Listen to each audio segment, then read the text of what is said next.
As a wedding gift, I've decided to give Marcus and his beautiful bride the Lakehouse, my brother announced from the podium, his voice booming through the speakers at the anniversary party. After all, Mom and Dad would have wanted it to stay in the family. The applause was immediate, enthusiastic. People at neighboring tables turned to smile at me, nodding their approval, raising their champagne glasses in a toast to family generosity. My brother Daniel stood there under the soft glow of the string lights, looking magnanimous and proud, soaking in the admiration of 150 guests who thought they had just witnessed something beautiful. I sat frozen at table 7, a piece of salmon halfway to my mouth, my fork suspended in midair. The Lakehouse, my Lakehouse. The property I had inherited from our parents 5 years ago. The place where I had scattered their ashes in the water they loved. The sanctuary I had poured my savings into restoring after years of neglect. My nephew Marcus stood beside his fiancée Brittany at the head table, both of them beaming. Brittany's hand flew to her mouth in manufactured surprise, though her eyes betrayed no shock whatsoever. This had been planned, choreographed. Everyone knew except me. I set my fork down slowly, carefully, because my hands had started to shake. Around me, guests were standing, applauding louder now. Someone whistled. I heard my sister-in-law Patricia's laugh, high and piercing, cutting through the noise. "Aunt Diane," Marcus called out, gesturing toward me with his champagne flute. "Thank you so much for your generosity. Brittany and I are going to make so many memories there." Every eye in the tent turned to me, waiting, expecting me to stand, to smile, to graciously accept this public theft of my property with the dignity befitting a woman of 58. I smiled. It was automatic, a reflex honed by decades of keeping peace at family gatherings, of swallowing my objections, of being the reasonable one. "I'm so happy for you both," I heard myself say, my voice barely audible over the continued applause. "But there's been a misunderstanding. The Lakehouse is mine. It was left to me in our parents' will." The applause died like someone had cut the power. The silence that followed was suffocating. I could feel it pressing against my chest, making it hard to breathe. People glanced at each other, confused. Some lowered their glasses slowly, unsure whether this was part of the script. Daniel's smile never wavered, but something cold flashed in his eyes. "Diane, we talked about this," he said smoothly, his tone dripping with patience, as if addressing a confused child. "The Lakehouse should go to the next generation. You don't even use it that much. Marcus and Brittany need a place to start their married life." "We never talked about this," I said, my voice stronger now. "You decided this without asking me. That property is legally mine." Patricia stood up from the head table, her expression shifting from celebratory to concerned with practiced ease. "Diane, sweetheart, this isn't the time or place.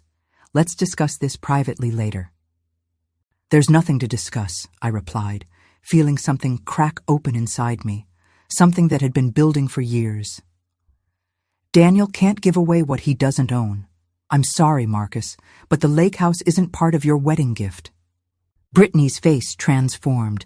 The sweet, demure expression melted away, replaced by something sharp and ugly. "Are you serious right now?" she hissed, loud enough for nearby tables to hear. "You're going to ruin our announcement over a house you barely visit?" "A house that's mine," I said quietly but firmly. Marcus's face had turned crimson. He looked at Daniel, then back at me, his jaw clenched tight. "Aunt Diane, my dad said this was all arranged. He said you agreed." "Your dad lied." The words hung in the air like smoke. Daniel's carefully constructed smile finally cracked. His face darkened, his eyes narrowing. "Diane, you're embarrassing yourself in this family. Mom and Dad would be ashamed." That was the line he always used, the weapon he always wielded.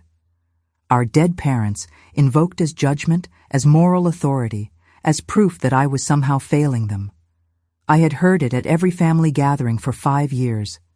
Every time I made a decision Daniel didn't like, Our parents would have been disappointed. Our parents would have wanted me to be more generous. Our parents would have expected better from me. But not this time. Mom and Dad left me that house for a reason, I said, standing now, my napkin falling from my lap.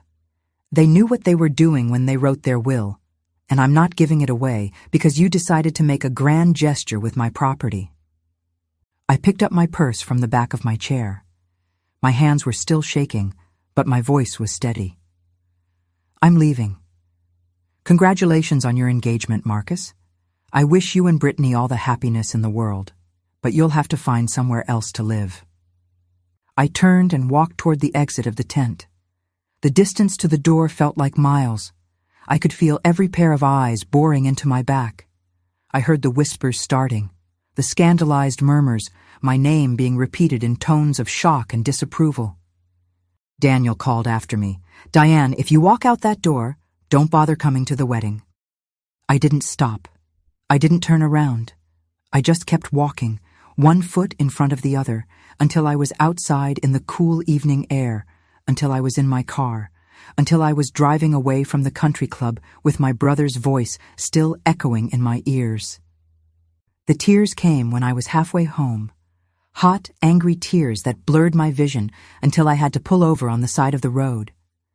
I gripped the steering wheel and let them fall, let the rage and hurt and betrayal pour out of me in great heaving sobs. My brother had tried to steal my house, had announced it publicly, in front of everyone we knew, banking on my compliance, my need to avoid conflict, my lifetime habit of putting family peace above my own rights. And he had almost succeeded. I hadn't always been invisible in my family. There was a time long ago when my voice mattered, when I was seen as capable and strong, when people asked my opinion and actually listened to the answer. That was before my mother got sick, before I became the caretaker, before my entire identity compressed down to a single role, the daughter who stayed.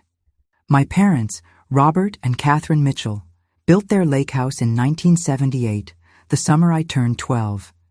It was a modest A-frame cabin on 3 acres, with a dock stretching into the clear water of Pine Lake, surrounded by birch trees and wild blueberry bushes.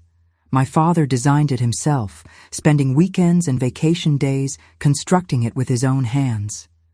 My mother planted the gardens, chose the paint colors, hung curtains she sewed on her old Singer machine.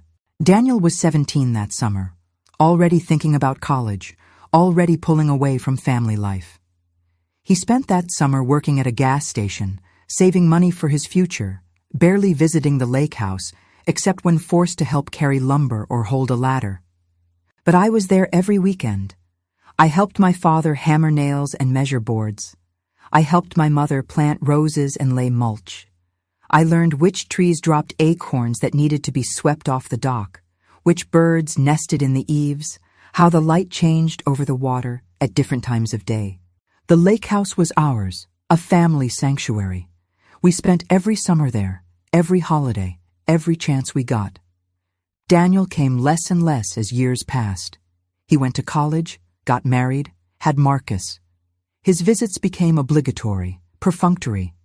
He would show up for a few hours on the 4th of July, complain about the mosquitoes, and leave early. But I kept coming. Even as I built my own life, my own career, I returned to the lake house whenever I could. I was there when my father had his first heart attack at 62. I drove him to the hospital while my mother held his hand in the back seat, both of them terrified. That was when things shifted. When I became not just a daughter, but the daughter. The one who handled medical appointments and insurance paperwork. The one who researched doctors and treatment options. The one who rearranged her work schedule to drive them places, to sit in waiting rooms, to translate medical jargon into plain English. Daniel was busy, always busy. He had his real estate business to run, Marcus's soccer games to attend, Patricia's charity events to support. He would call every few weeks, ask how things were going, promise to visit soon, and then not show up for months. My father recovered from that first heart attack, but he was never quite the same. He moved slower, tired more easily, stopped doing the physical work at the lake house he had loved. So I did it instead. I painted the exterior every few years. I replaced rotting deck boards. I weatherproofed the roof. I became the caretaker of the place, just as I had become the caretaker of my parents. When my father died suddenly of a massive heart attack at 68, I was the one who found him. I had stopped by their main house to drop off groceries and found him collapsed in the garage, his tools scattered around him, a project half finished on his workbench. The funeral was huge. Daniel gave a beautiful eulogy about what an amazing father Robert Mitchell had been, how he taught his children the value of hard work, how he built things with his hands and his heart. People wept. They told me afterward what a moving speech it was. I had written it. Daniel had called me the night before, panicked that he didn't know what to say, asking me to help. And I did, because that's what I always did. I wrote the speech, and he delivered it, and everyone praised him for honoring our father so eloquently. My mother declined rapidly after that. The grief consumed her. She stopped eating properly, stopped leaving the house, stopped doing the things she loved. The doctors called it depression, prescribed medications, suggested therapy. But I knew what it was. She had lost her life partner, her companion of 45 years, and she simply didn't know how to exist without him. I moved back home. I put my career on hold, rented out my own condo, and moved into my childhood bedroom to take care of her. I was 48 years old, sleeping in a twin bed under the same roof where I grew up, measuring out pills and making pureed meals and helping my mother shower. Daniel visited once a month, sometimes less. He would stay for an hour, pat Mom's hand, tell her everything would be okay, and then leave. Patricia came even less often, always with some excuse about Marcus's schedule or her own commitments. I spent 4 years as my mother's full-time caregiver. 4 years of watching her fade, of holding her hand through bad nights, of reading to her when she couldn't sleep, of sitting beside her bed and telling her stories about the lake house, about the summers we spent there, about Dad building it with his bare hands. When she died peacefully in her sleep at 76, I was there. I was always there. The reading of the will happened 2 weeks after the funeral.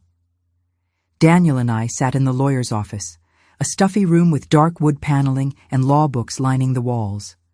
Patricia came too, sitting beside Daniel with her designer handbag in her lap. Marcus was away at college. The lawyer, Mr. Thornton, was an old family friend who had known my parents for decades. He adjusted his glasses and opened the document with careful, practiced movements. Most of the estate was divided equally between Daniel and me. The main house would be sold and the proceeds split. Bank accounts, stocks, life insurance, everything down the middle, fair and equitable. Then Mr. Thornton cleared his throat. However, there is a specific bequest regarding the lake house property. Your parents were very clear about this. He read directly from the will. I leave my lake house property, including the land, structure, and all contents therein, solely to my daughter Diane Mitchell, in recognition of her devotion, her care, and her love for this place and for us. She has earned this through sacrifice and dedication that goes beyond what any parent could hope for. The room went silent. I felt tears spring to my eyes. My mother's words, read in a stranger's voice, acknowledged something I had never expected to be acknowledged. All those years, all that sacrifice, she had seen it. She had known. Daniel's face went through several expressions in rapid succession. Surprise, confusion, and then something darker. Anger, thinly veiled. "That's it?" he said. "She gets the whole lake house?" "That's what your parents specified, yes," Mr. Thornton replied calmly. "The property is valued at approximately $380,000. To balance this, Diane will receive slightly less from the liquid assets, and you, Daniel, will receive more. The overall distribution remains relatively equal." Patricia leaned forward. But the lake house has been in the family for generations. It should stay in the family. It is staying in the family, I said quietly. I'm family. You know what I mean, Patricia said, her tone sharp.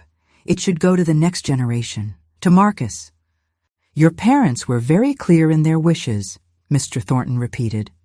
And they were of sound mind when they made these decisions. The will is legally binding. Daniel sat back in his chair, his jaw tight. I could see him calculating, thinking, already planning how to change this outcome that didn't suit him. The meeting ended shortly after.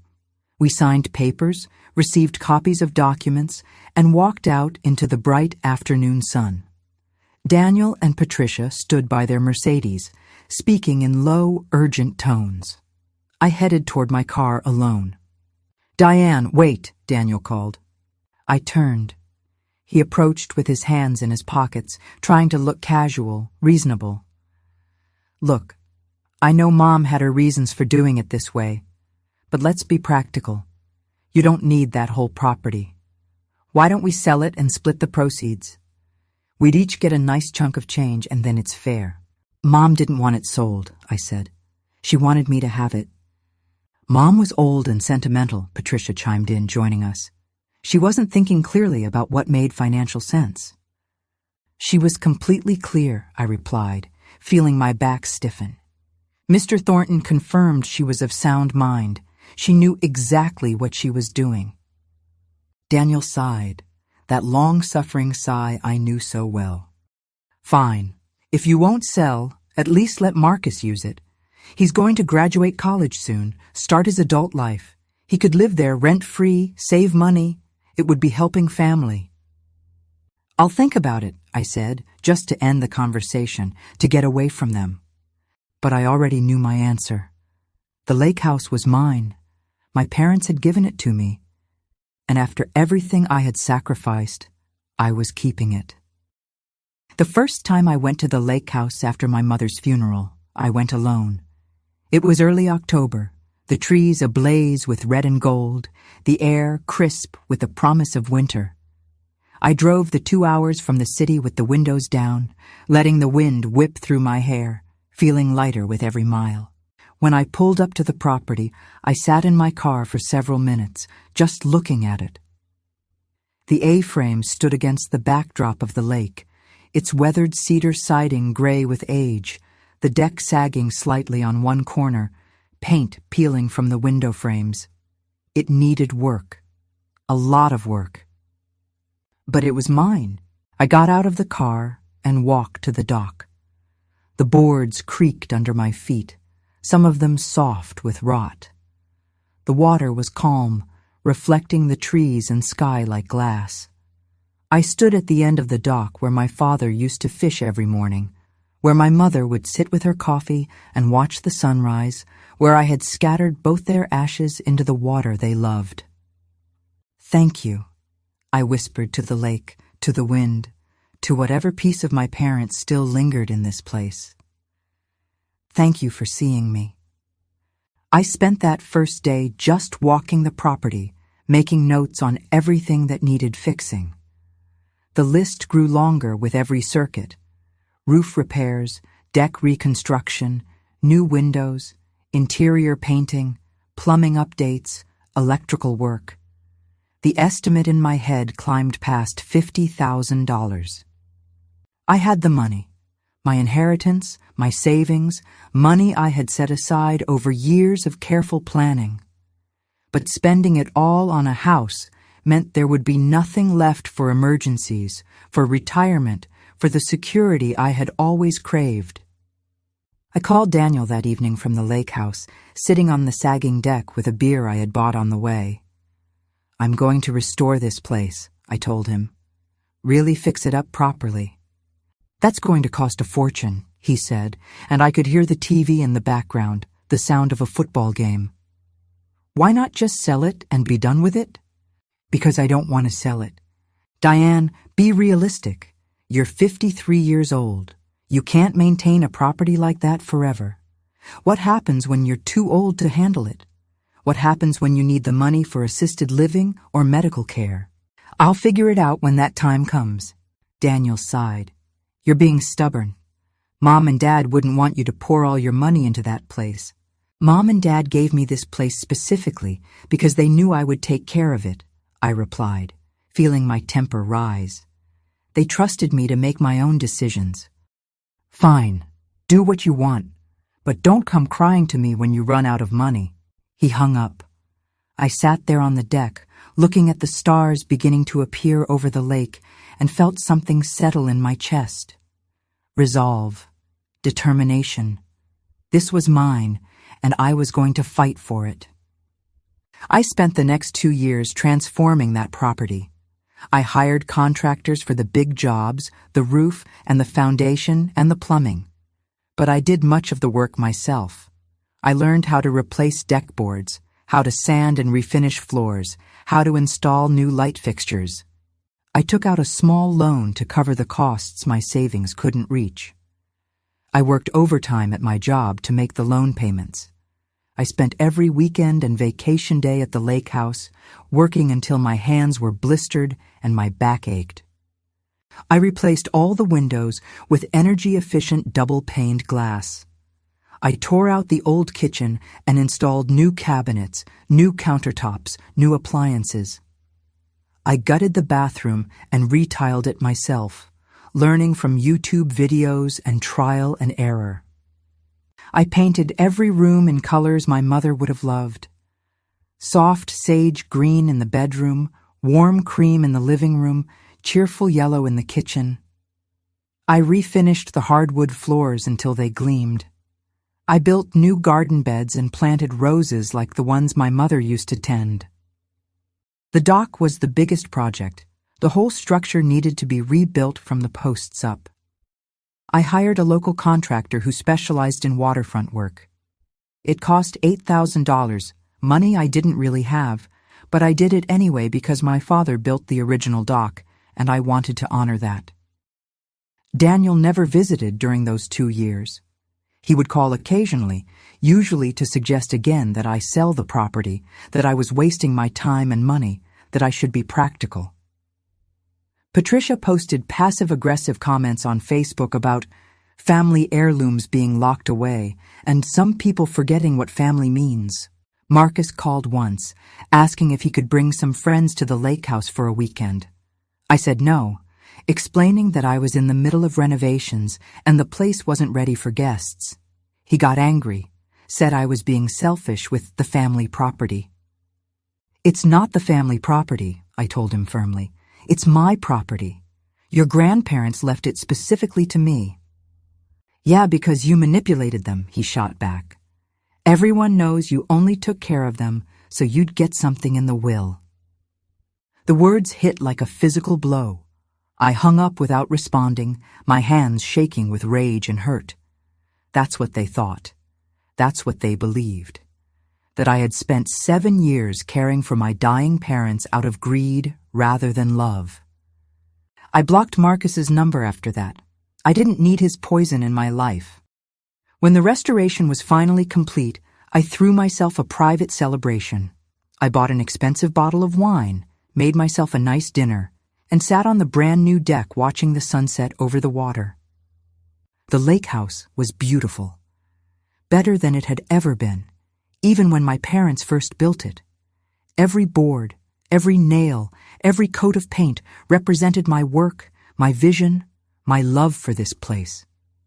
I had transformed it from an aging, neglected cabin into something magazine-worthy, and it was mine, all mine.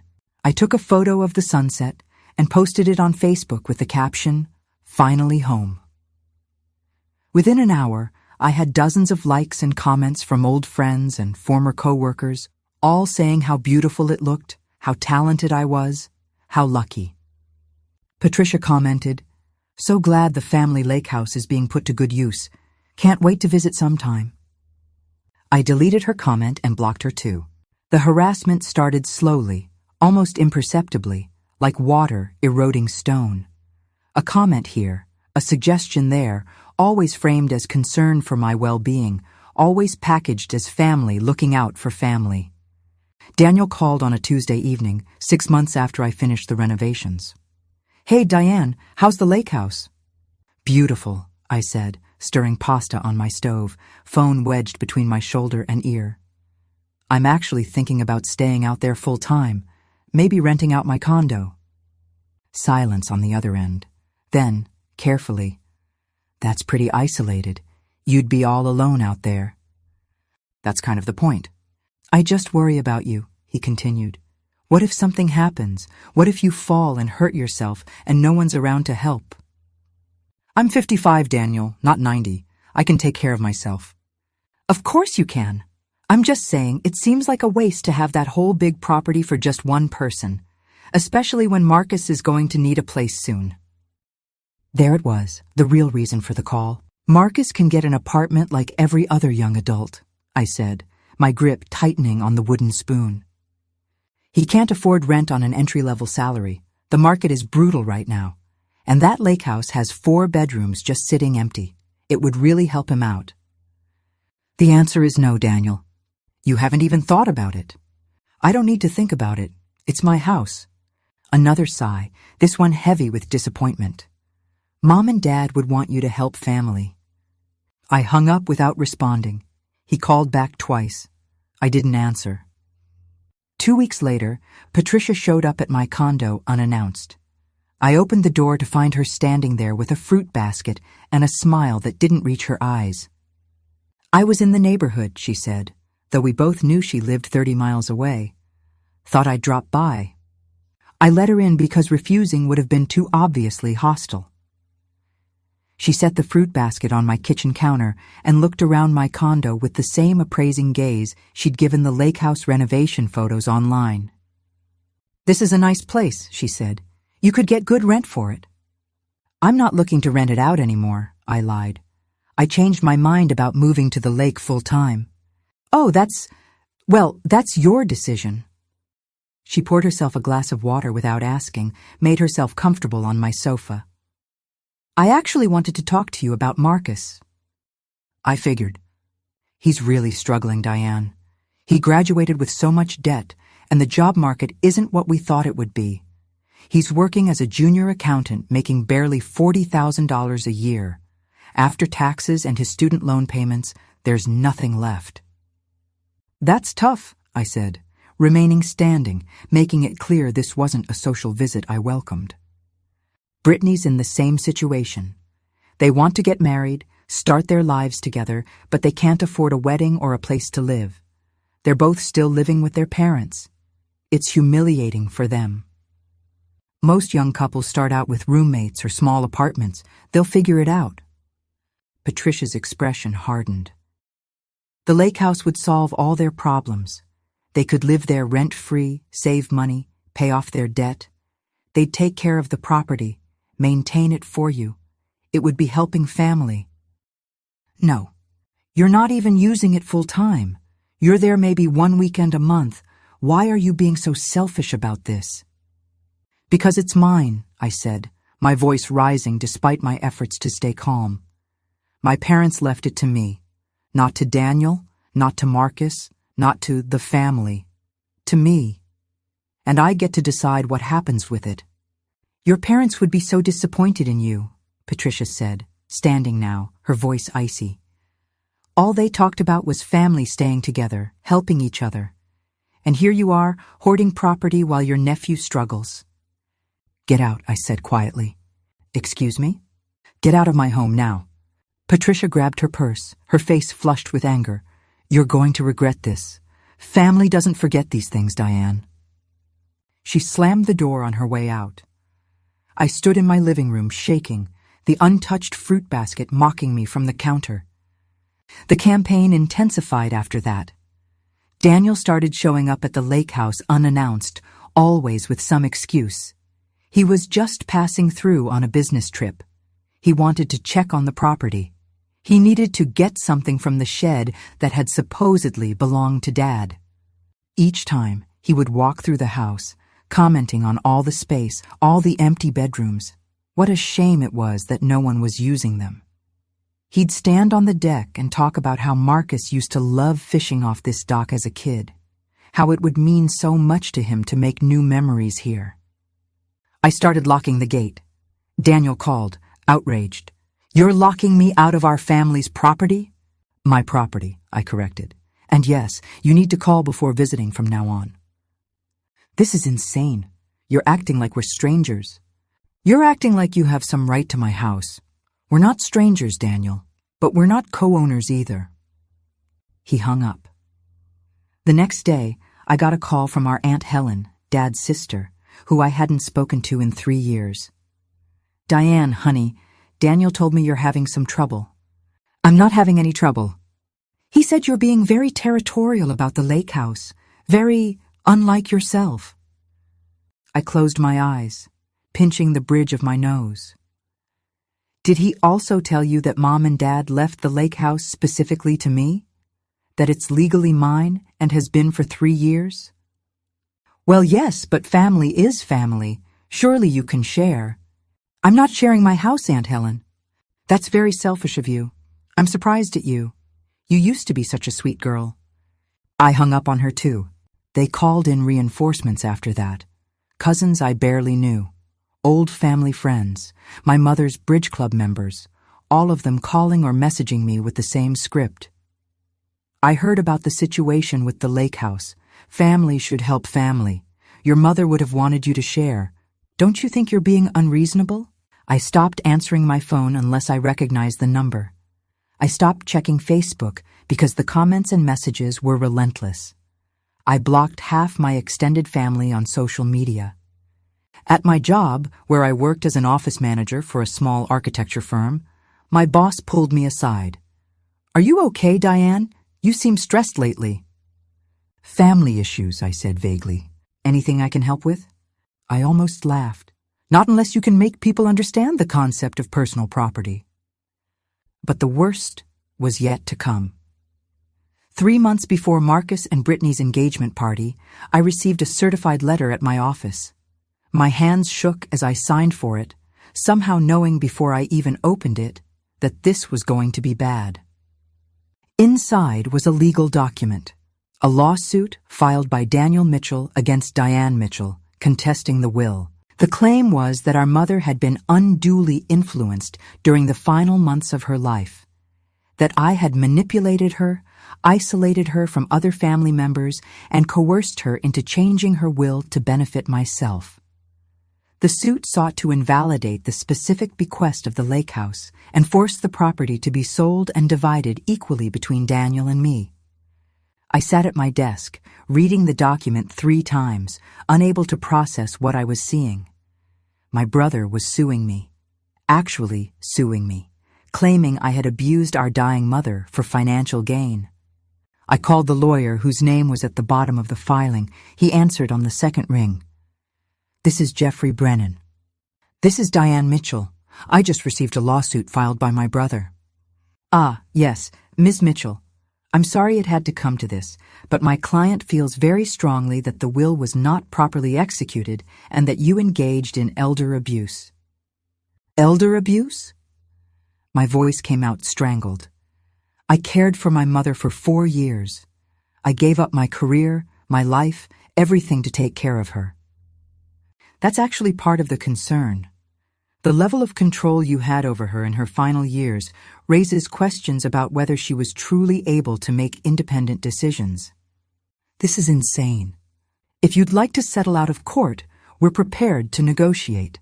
A sale of the property with equal division would resolve everything cleanly. "I'm not selling my house." "Then I suppose we'll see you in court, Ms. Mitchell." I hung up and immediately called Mr. Thornton, the lawyer who had read my parents' will.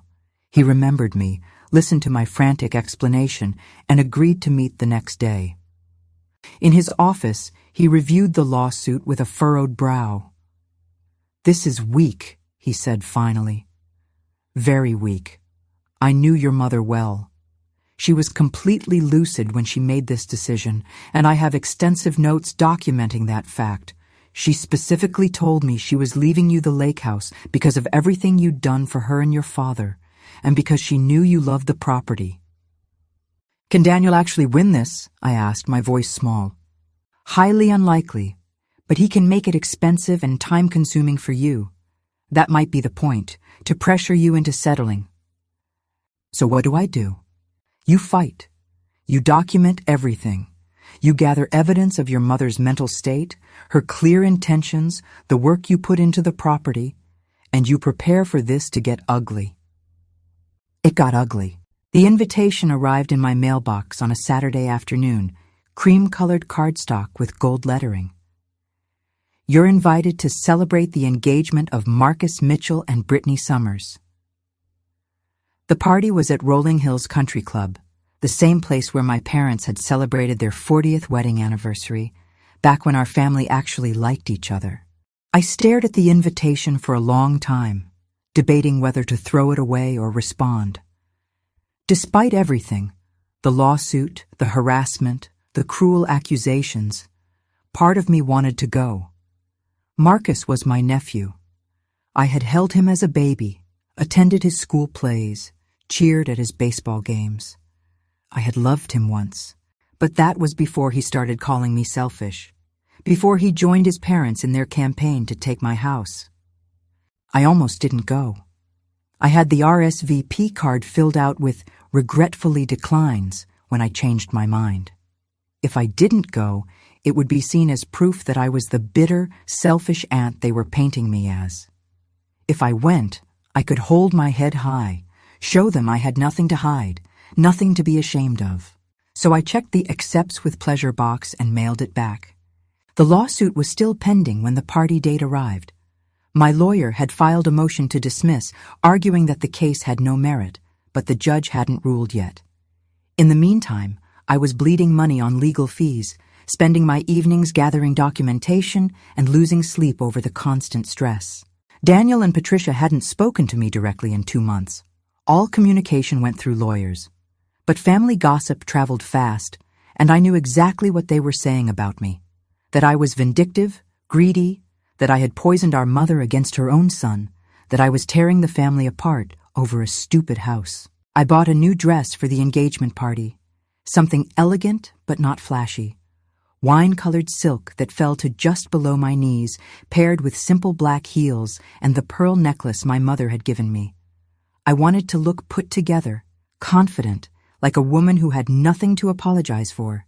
The drive to Rolling Hills took 45 minutes. I spent the entire time practicing what I would say if anyone confronted me, rehearsing calm responses to anticipated attacks. But as I pulled into the parking lot and saw the crowd gathering under the white tent, my carefully constructed composure started to crack. I sat in my car for 10 minutes, watching people arrive. I recognized most of them. Extended family, family friends, people I had known my whole life.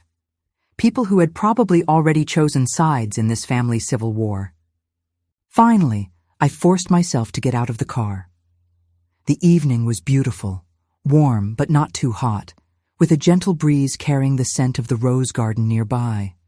String lights were strung across the tent, tables covered in white linens, a jazz band setting up in the corner. I walked in and immediately felt the shift in energy. Conversations paused. People turned to look. Some smiled uncomfortably. Others looked away. I was the scandal, the family drama made flesh, walking among them in a wine-colored dress. I found my assigned seat at table 7, notably not at the head table where family usually sat. I was between Aunt Helen, who hadn't spoken to me since,